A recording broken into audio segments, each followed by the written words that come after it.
किसी इंसान से अगर आप अपनी समस्या का हल पूछें तो हो सकता है कि वो इंसान आपके साथ पक्षपात करे, आपके अनुरूप अपने जवाब दे, लेकिन जब वह कोई किताब लिखता है तो निश्चित रूप से वो उसमें सिर्फ सत्य लिखने का प्रयास करता है। किताबें हमारी सच्ची मार्गदर्शक हो सकती हैं, इसलिए कोशिश यही करनी चाहिए कि कोई न कोई एक अच्छी सी किताब आपको हमेशा पढ़ते रहना चाहिए। ये किताबें आपके लिए मोटिवेशन का भी काम करेंगी और इस दुनिया को और बेहतर समझने में आपकी मदद भी करेंगी। पढ़ाई कोई कर्तव्य नहीं है, लेकिन पढ़ाई आपकी जागरूकता को बढ़ाता है, आपके इंटेलिजेंस को बढ़ाता है।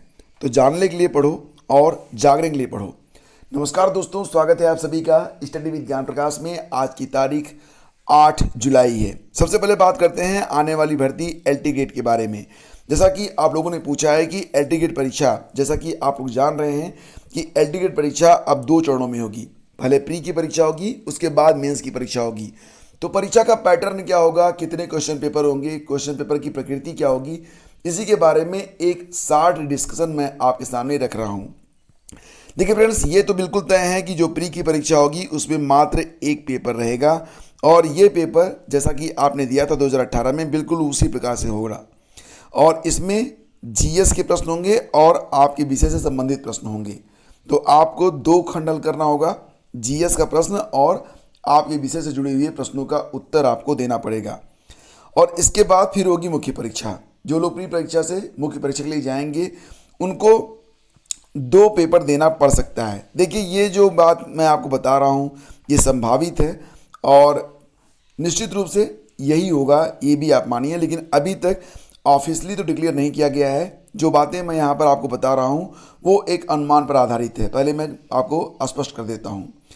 तो 2 पेपर में जो पहला पेपर होगा वो जीएस का होगा और सेकंड पेपर आपके विषय से होगा। और यहाँ पर जो प्रश्नों की प्रकृति होगी वो भी एमसीक्यूज होगी, यानी कि बहुविकल्पीय प्रश्न ही आपको हल करने पड़ेंगे। क्योंकि सिर्फ एक बार 68,500 शिक्षक भर्ती के दौरान जब रिटन में एग्ज़ाम करवाया गया था, यानी कि वहाँ पर लिखित परीक्षा हुई थी, तो इतनी मुश्किलें सामने आई कि अभी तक कापियाँ जच रही हैं, दोबारा से चेकिंग हो रही है। तो एमसीक्यूज इज़ बेस्ट ऑप्शन और यूपीपीएससी डेफिनेटली एमसीक्यूज के माध्यम से ही ये परीक्षा करवाएगा। इसके बाद फिर आप जानते ही हैं कि फिर आपका डॉक्यूमेंट वेरिफिकेशन होगा और नियुक्ति आपको मिल जाएगी। तो इसी पैटर्न पर आपको तैयारी करनी है। अगर आप एलटी गेट के लिए तैयारी करना चाहते हैं तो मैं आपको यही राय दूंगा कि आप सबसे पहले तो अपना जीएस स्ट्रॉन्ग करें, प्लस आपका जो विषय है, जो भी आपका सब्जेक्ट है, उसको तैयार करना स्टार्ट करें। छोटे छोटे नोट्स बनाएं और उसको रेगुलर पढ़ते रहें। तो ये तैयारी हो गई आपकी एलटी ग्रेड के लिए। आगे बढ़ते हैं। आपको बताना चाहेंगे कि supply inspector UP triple S C की जो सप्लाई इंस्पेक्टर की परीक्षा होने वाली है 17 जुलाई को, तो इस परीक्षा का जो एडमिट कार्ड है वो 8 जुलाई यानी कि आज जारी होगा। लेखपाल का जो एडमिट कार्ड है ये 15 जुलाई को जारी किया जाएगा। लेखपाल की जो परीक्षा है ये 24 जुलाई को होगी।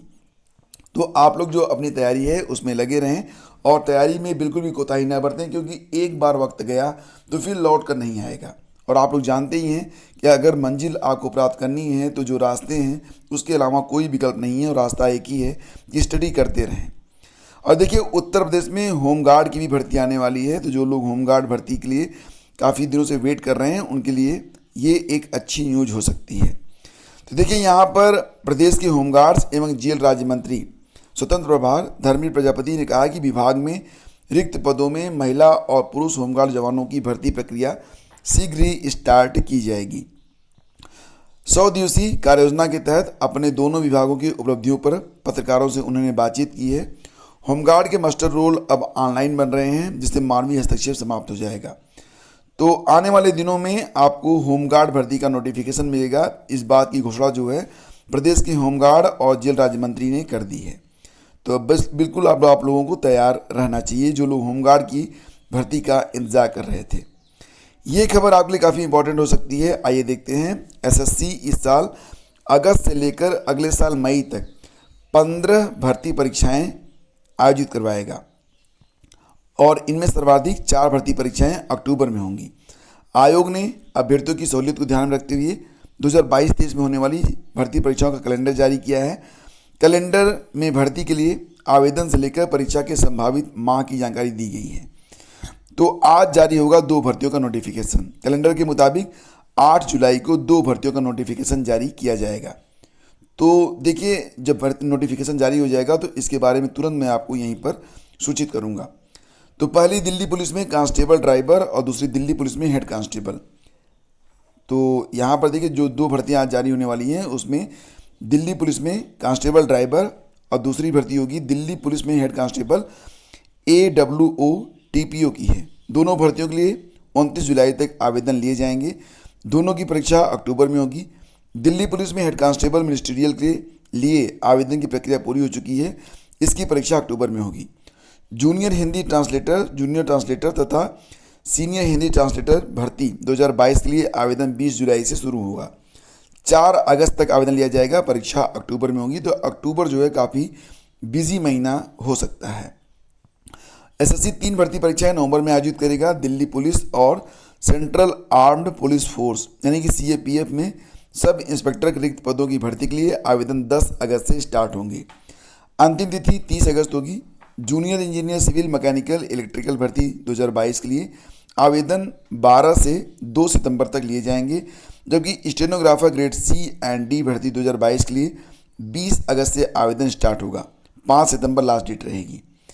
और इसके बाद CGL 2022 दिसंबर में होगा और CHSL 2022 की परीक्षा अब 2023 में होगी। तो SSC की जो 15 भर्ती परीक्षाएं हैं उसमें कुछ परीक्षाओं के बारे में जानकारी यहाँ पर दी गई है और अधिक जानकारी आपको ऑफिशियल वेबसाइट पे मिल जाएगी। ऑफिशियल कैलेंडर जो जारी किया गया है वो आपको मिल जाएगा हमारे टेलीग्राम चैनल स्टडी विद ज्ञान प्रकाश पर। चलिए फ्रेंड्स, रेलवे में भरे जाएंगे 2873 पद। तो 2 दिवसीय अस्थायी वार्ता तंत्र की बैठक में मेंस यूनियन को जनरल मैनेजर ने ये जानकारी प्रदान की है।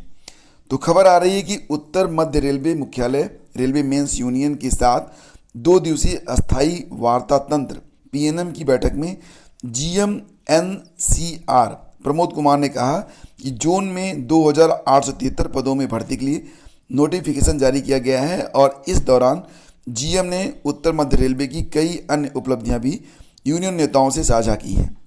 सुबेदारगंज स्थित मुख्यालय में हुई बैठक में यूनियन नेताओं ने रेल कर्मियों से जुड़ी तमाम समस्याएं उठाईं और कर्मचारियों के कल्याण, अनुकंपा के आधार पर नियुक्तियों, तबादलों, स्वास्थ्य सुविधाओं और अन्य स्टाफ सुविधाओं के मामले में भी चर्चा हुई है। तो यहाँ पर देखिए मुख्य बातें जो मैं आपको बताने वाला हूँ कि जो वैकेंसी आई है खेलकूद कोटे के अंतर्गत 27 अभ्यर्थियों की भर्ती की गई। उन्होंने कहा कि सीधी भर्ती के अंतर्गत स्टेशन मास्टर के 344, गुड्स गार्ड के 1014, कॉमर्शियल सह टिकट क्लर्क के 709, ऑफिसर क्लर्क के 480 पदों सहित अन्य TPC कोटियों की रिक्तियों के लिए 2873 और लेवल 1 के लिए 4697 पदों के लिए नोटिफिकेशन जारी किया गया है। हाल ही में प्राप्त रेलवे बोर्ड के निर्देशानुसार 889 पदों को आवश्यक जगहों पर रीडिस्ट्रीब्यूट किया गया है। तो ये जो वैकेंसी आई हुई है इसकी जानकारी आपको मिल जाएगी हमारे वेबसाइट स्टडी विद ज्ञान प्रकाश पर। लिंक आपको मिलेगा टेलीग्राम चैनल स्टडी विद ज्ञान प्रकाश पर। तो अगर आपने अभी तक टेलीग्राम चैनल स्टडी विद ज्ञान प्रकाश को ज्वाइन नहीं किया है तो आपसे रिक्वेस्ट है कि ज्वाइन कर लें। आपको काफ़ी जानकारियाँ वहाँ से उपलब्ध होती रहेंगी समय समय पर।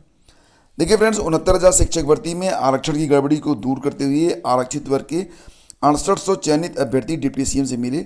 अभ्यर्थियों ने केशव को ज्ञापन देकर तत्काल नियुक्ति देने की मांग की है।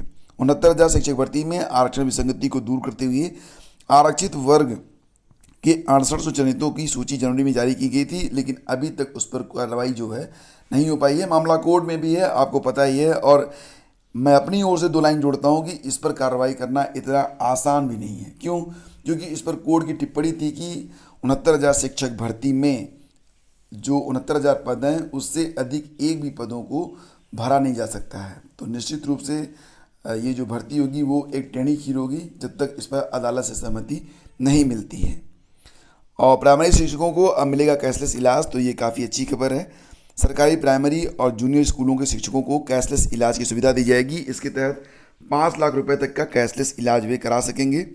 बेसिक शिक्षा विभाग की इस योजना में 6.05 लाख शिक्षकों को इसका लाभ मिलेगा। योजना के लिए कंपनी का चयन किया जा रहा है। इसमें संविदा पर तैनात अनुदेशक और शिक्षा मित्र भी शामिल रहेंगे। योजना अनिवार्य की जगह ऐच्छिक होगी, क्योंकि इसका प्रीमियम शिक्षकों शिक्षा मित्रों को अपने वेतन या मानदेय से देना पड़ेगा। तो जो प्रीमियम होगा, जो लोग भरेंगे, उन्हीं को यह सुविधा उपलब्ध होगी। तो सरकार ने इसमें बीच का रास्ता निकाला है। सरकार अब बड़े समूह में इंश्योरेंस लेगी तो बाजार के मुकाबले उसका प्रीमियम काफ़ी कम होगा। तो फ्रेंड्स, ये थी आज की पूरी अपडेट। और अधिक जानकारी के लिए आप रेगुलर चैनल को विजिट करते रहें। लेखपाल भर्ती की तैयारी कर रहे हैं, सप्लाई इंस्पेक्टर की तैयारी कर रहे हैं, तो आपके लिए मॉक टेस्ट आज से स्टार्ट हो रहे हैं। मॉक टेस्ट देते रहें। पहला मॉक टेस्ट लगभग 10 बजे के आसपास चैनल पर आएगा, उसको लगाइए और देखिए कि आपकी तैयारी का लेवल क्या है। तो आज के सेशन में बस इतना ही। Thank you so much.